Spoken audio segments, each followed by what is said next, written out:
Hello and welcome to Beatrice Weekly Health Tips. Last week I talked to you about alkalinity and acidity, the myths and reality, and I told you that measuring your pH with a little strip is not necessarily something that is meaningful. So today we're going to talk about the cause of acidification, which you're going to see are different than what you hear generally. There are endogenous causes. They are internal to the functioning of your body, such as breathing, thinking, and digesting and metabolizing. So no matter what you do or don't do, simply the fact that you are alive means that you are creating, your body is creating acids. It's just a normal process that we talked about last week. And then there are causes that are exogenous, so they're coming from our environment, and that's all the pesticides and fungicides and poor quality food. So the very first category of these exogenous causes is food, diet. Some food are more acidic than others. It is said that protein, animal or vegetable, are acidic, but I'm going to say it depends. It is also said that fats and carbohydrates are alkaline. There again, I'm going to say it depends. The list of acidic and alkaline food are created in an in vitro experiment. So that means they're done in a lab, in petri dishes, and these food that are tested in a lab won't have the same pH if you have them at home, if you eat them raw, if you eat them cooked, and how they were raised, what kind of pesticides and fungicides were used or not. All of that is going to change the pH of your food.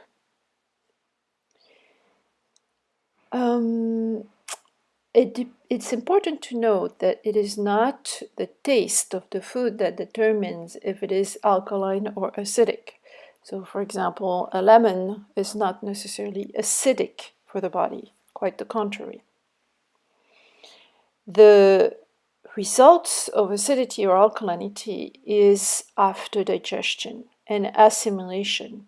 So, if you take a piece of fish that is raw, and if you digest it well and metabolize it well, then there's a lot of chances that that fish stays on the acidity level, but not too acidic.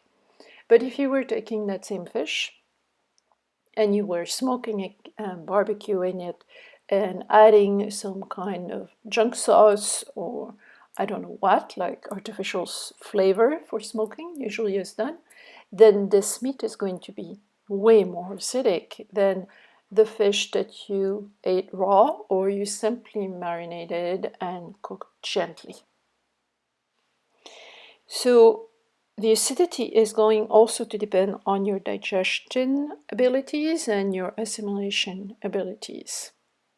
It also depends on the micronutrients in food, such as vitamins, minerals, and enzymes. And those micronutrients are never considered in vitro. The micronutrient content varies, and depending on where and how the plants, the cereals, or the animals have been raised. Even more important is the usage of pesticides and fungicides.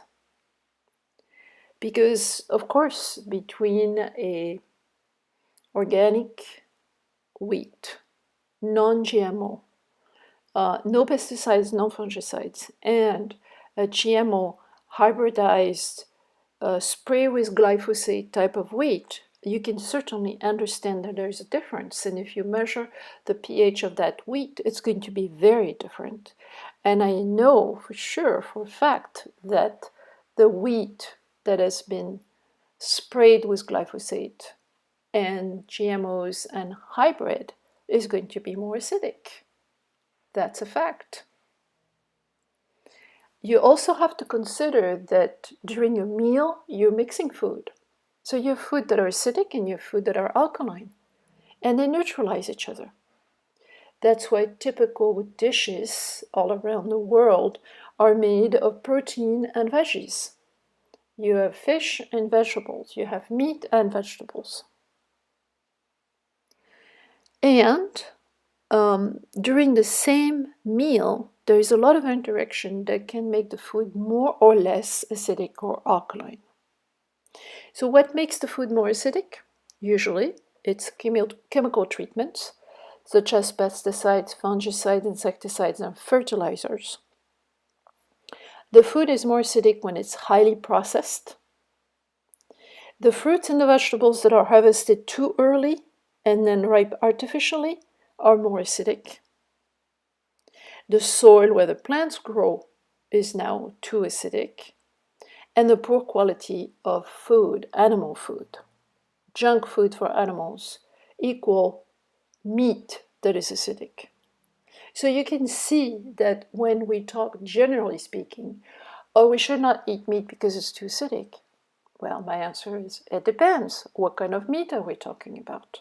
Are we talking about the cows of my neighbor's farmer? Or are we talking about these horrible industrialized facilities that raise thousands and thousands of cows all together in little small compartments that never see the sun, are fed with junk food? In that junk food you have wheat, soy, and corn. They're all GMOs. Of course the acidity is going to be different. This is so simply logical. Beside that, what is going to make your food more acidic? Stress, your body more acidic. Stress. Exogenous stresses, such as pollutant, heavy metals, exposure to artificial lights, to EMF, to noises. Or is it endogenous causes, such as your poor digestion, infections, fatigue, insomnia, etc.? 3. The lack of oxygenation, the lack of exercise, the lack of breathing fresh air. All that leads to be more acidic. And 4, the poor kidney function. The more your kidneys are exhausted, the more your adrenals, by the way, are exhausted. The more congested you become, the more edema you form, because your body has to dilute the poison because your kidneys are not able to eliminate acids on a normal, regular pace. So how do you know if you're acidic or not? The usual test is to take a pH paper, urinary. So you're going to do a little pee on a stick, and depending on the color, it will tell you if it's acidic or alkaline. Except that, as I said in my previous podcast, it doesn't mean anything to measure the acidity of your urine, because your urine needs to be acidic. They need to be staying acidic. Otherwise, if they're not acidic, it means that either your kidneys are not functioning properly, or you're pissing out your minerals, which in both cases is not a good idea. Then we have salivary pH paper.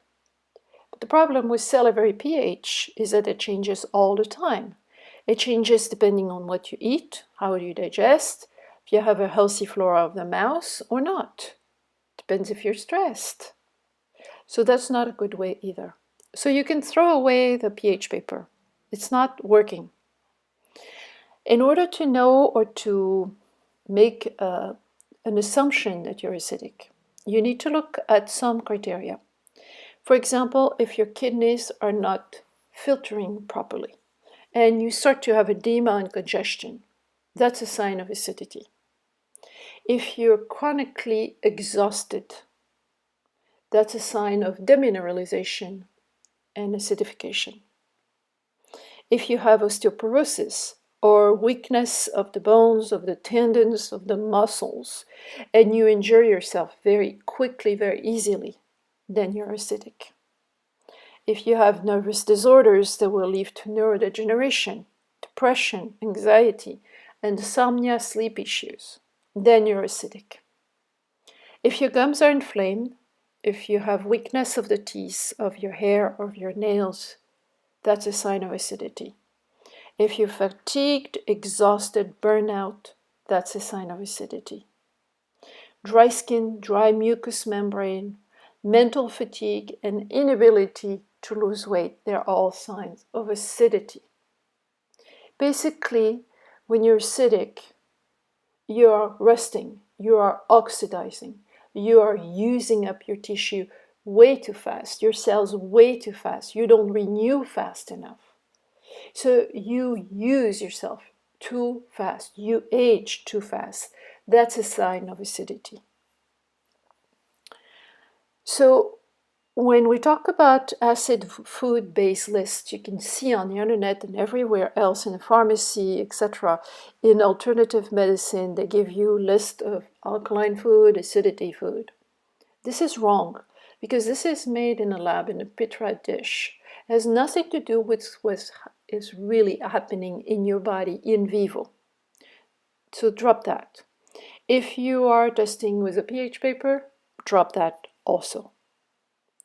What you have to know is that acidity, alkalinity is going to be different for everybody, that there is no generalized global standard. And in order to not be too acidic and spare your kidney, you must eat quality food in the quiet, in the calm, digest them well, metabolize them well, and then eliminate them well. You need to rest, you need to rebuild your adrenals, you need to remineralize for sure. And you need to breathe and exercise by walking, biking, swimming, hiking, etc. Or do yoga, tai chi, or conscious breathing. This is how you're going to stay neutral, meaning your blood pH will stay neutral, which is 7.42. Forgive me, 7.4 is the neutrality. It's where the blood needs to stay at 7.4. Okay, so I hope this two podcast series, part 1 and part 2, has helped you to understand and to demystify the alkalinity, acidity claims that are done all over the place by alternative holistic practitioners or whoever is making that. It doesn't matter. But for years and years, I thought there was a lot of confusion about that. And for years and years, it took me a long time, let's say, to figure it out. So now I'm clear, and I hope I give you a reasonable summary. If you have any questions or comments, please let me know. Put a thumbs up so it increases my visibility. And I will talk to you next week about a different subject. Have a great week. Bye-bye for now.